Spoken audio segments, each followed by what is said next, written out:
सदाए अमन और media voice का नौजवानों के लिए डिजिटल जगह दोबारा हासिल करना, ऑनलाइन कम्युनिटीज़ को मजबूत करना और अमन के फ़रोग के लिए हिकमत अमली पर बामाना सेशन का इनेकाद। कराची में सदाए अमन और मीडिया वॉइस ने मिलकर नौजवानों के लिए डिजिटल जगह दोबारा हासिल करना, ऑनलाइन कम्युनिटीज़ को मजबूत करना और अमन के फ़रोग के लिए हिकमत अमली के उन्वान से एक अहम सेशन का इनेकाद किया।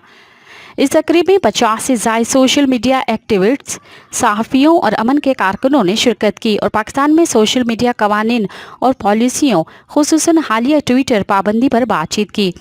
इस सेशन में मुकर्रीन में सीनियर सहाफ़ी शीमा सिद्दीकी और मारूफ अमन के कारकुन हसन ओज शामिल थे। शीमा सिद्दीकी ने ट्विटर की अहमियत पर जोर दिया, जो सहाफ़ियों के लिए फौरी खबर पहुँचाने और जाली खबरों का मुकाबला करने के लिए एक अहम ज़रिया है। उन्होंने कहा कि ट्विटर सहाफ़ियों के लिए नागुज़ीर है। ये हमें फौरी खबर पहुंचाने और जाली खबरों का मुकाबला करने की सलाहियत फराहम करता है। हसन ओज ने अमन के फ़रोग के लिए डिजिटल हिकमत अमली की अहमियत पर जोर दिया। उन्होंने कहा, एक मुनज़्ज़म डिजिटल हिकमत अमली हमारी कम्युनिटीज़ में अमन और हम आहंगी के फ़रोग के लिए ज़रूरी है। हमें ऑनलाइन प्लेटफॉर्म्स को समझ बूझ और तावन के फ़रोग के लिए इस्तेमाल करना चाहिए।